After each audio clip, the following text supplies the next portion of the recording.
سورۃ الرحمن، یہ سورت اپنے مزاج اور مطلب کے اعتبار سے سورتوں کے اس گروپ سے تعلق رکھتی ہے جو مکی زندگی کے اس دور میں نازل ہوئی جب آپ صلی اللہ علیہ وسلم کی تکذیب اور مخالفت جوش پر تھی، اور وہ آپ سے بار بار اس بات کا مطالبہ کر رہے تھے، یعنی آپ کے دشمن، کہ انہیں کوئی نشانی دکھائی جائے، کوئی معجزہ دکھایا جائے، اور اگر ان کے مطالبے پر معجزہ یا عذاب نہیں آتا تو پھر وہ محمد صلی اللہ علیہ وسلم کی دعوت کو نہیں مانیں گے،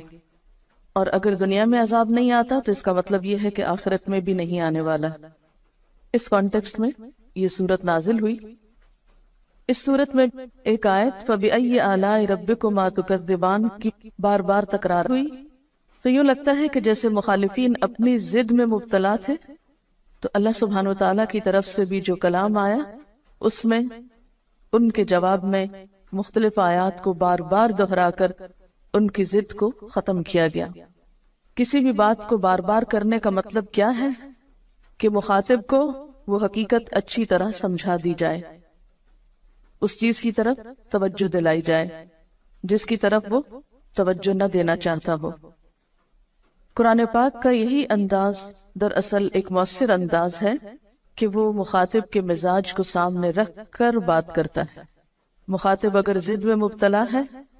تو اس کی سوچ کی اصلاح کے لیے ایسا انداز اور اسلوب اختیار کیا گیا ہے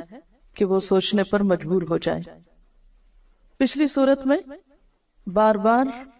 وَلَقَدْ يَسَّرْنَا الْقُرْآنَ لِلذِّكْرِ کی بات ہوئی، اور یہاں کلام کے آغاز میں ہی فرمایا بسم اللہ الرحمن الرحیم الرحمن علم القرآن، رحمان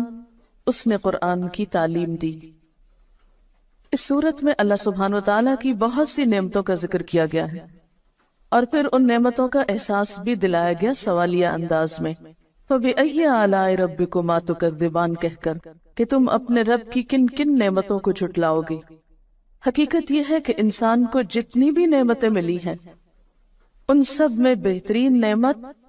اعلیٰ ترین نعمت، اور وہ نعمت جس کا سب سے پہلے ذکر کیا گیا وہ ہے قرآن کی نعمت۔ ساری دنیا کی نعمتیں ایک طرف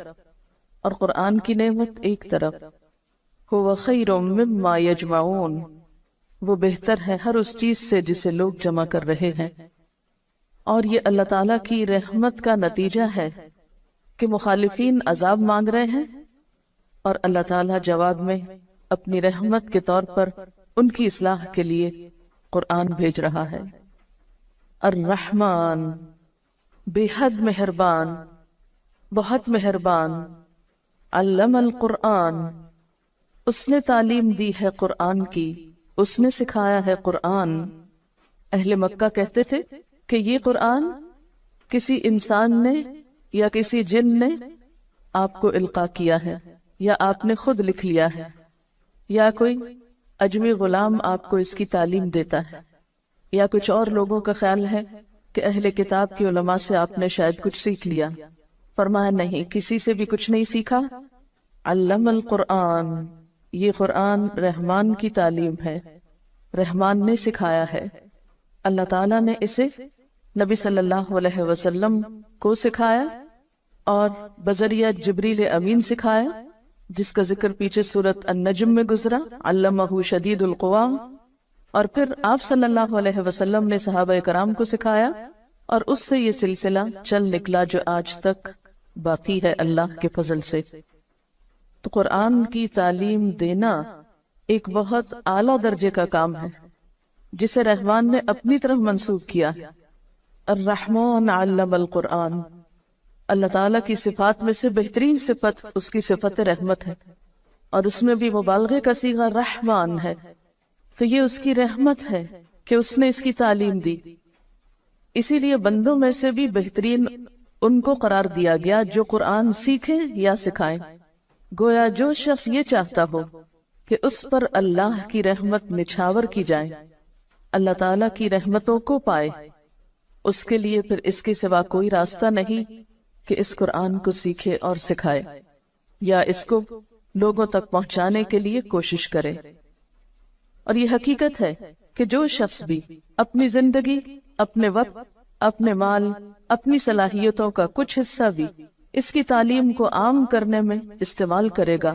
اللہ تعالیٰ اس کی ان تمام چیزوں میں برکت پیدا فرمائے گا اور اپنی خاص رحمت سے نوازے گا۔ اور علامہ کا لفظ باب تفعیل سے ہے، جس کے معنی میں آہستہ آہستہ بتدریج ایک چیز دینا ہوتا ہے، یعنی قرآن پاک یک بارگی نہیں اتار دیا گیا بلکہ تھوڑا تھوڑا کر کے اتارا گیا۔ اور ویسے بھی قاعدے کے مطابق باب تفعیل جو ہے یہ متعدی ہوتا ہے، جس کا معنی یہ ہے کہ اس کے پھر دو مفعول ہوں گے۔ پہلا وہ علم جس کو سکھایا جائے، یعنی پہلا مفعول، اور دوسرا وہ شخص جس کو سکھایا جائے۔ تو یہاں پر علم القرآن میں پہلا مفعول تو قرآن ہے، یعنی قرآن کی تعلیم دی، اور دوسرا کیا ہوگا کہ وہ شخص جس کو دی گئی، یعنی رسول اللہ صلی اللہ علیہ وسلم، اور پھر آپ کے ذریعے سب تک یہ ہدایت پہنچائی گئی۔ تو الرحمن علم القرآن، رحمان نے تو ایک خاص طریقے پر قرآن کی تعلیم دی، آہستہ آہستہ سکھایا، لیکن ہم کیا چاہتے ہیں کہ ایک دم بس پورا کر دیا جائے، چاہے سمجھ میں آئے یا نہ آئے، دل میں اترے یا نہ اترے، عمل کا حصہ بنے یا نہ بنے۔ خلق الانسان، اس نے پیدا کیا انسان کو، اس نے انسان کی تخلیق کی، یعنی انسان بندر وغیرہ سے ترقی کر کے، یعنی جانور سے ترقی ارتقا کر کے انسان نہیں بنا، بلکہ انسان جانوروں سے بالکل ایک الگ مخلوق ہے، مستقل مخلوق ہے۔ خلق الانسان، اس نے انسان کی تخلیق کی، یعنی انسان بطور انسان ہی پیدا کیا گیا، پہلے وہ جانور کے طور پہ نہیں پیدا کیا گیا۔ اور یہاں انسان کا لفظ بطور جنس استعمال ہوا ہے، یعنی سب انسان مراد ہے۔ یہاں پر اللہ تعالیٰ کی تخلیق کی صفت کا ذکر کیوں کیا جا رہا ہے؟ اس لیے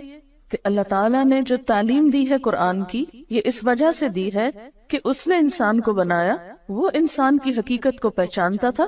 اس کی ضرورت ہدایت کو بخوبی جانتا تھا، اور اس ضرورت کو پورا کرنے کے لیے اس نے قرآن کی تعلیم دی ہے۔ اور آپ دیکھیے کہ جو خالق ہوتا ہے وہ مالک بھی ہوتا ہے، تو جو مالک ہوتا ہے اس کے ذمہ ہوتا ہے کہ مملوک کو کام بتائے کہ اسے کیوں بلایا گیا، کس کام کے لیے بنایا گیا۔ یہ بالکل ایسے ہی ہے جیسے آپ کسی فیکٹری میں ملازمت کریں، تو فیکٹری کے مالک کا ذمہ ہے کہ آپ کو آپ کے کام کی نوعیت بتائے۔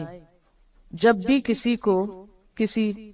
محکمے میں یا کسی ادارے میں یا کسی دکان پر یا کسی فیکٹری میں مملوک کے طور پر یا کام کے لیے بلایا جاتا ہے، ایک امپلائی کے طور پر، تو جو مالک ہوتا ہے اس فیکٹری کا یا بزنس کا، اس کی ذمہ داری صرف یہ نہیں ہوتی کہ لوگوں کو بھرتی کر لے، بلکہ اس کی ذمہ داریوں میں یہ ذمہ داری نہایت اہم ہوتی ہے کہ وہ آنے والوں کو ان کا کام بتائے۔ تو اللہ تعالیٰ نے انسان کو پیدا کیا،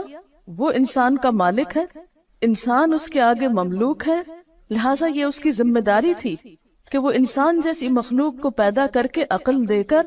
اسے یہ بتائے کہ اسے کس لیے بنایا۔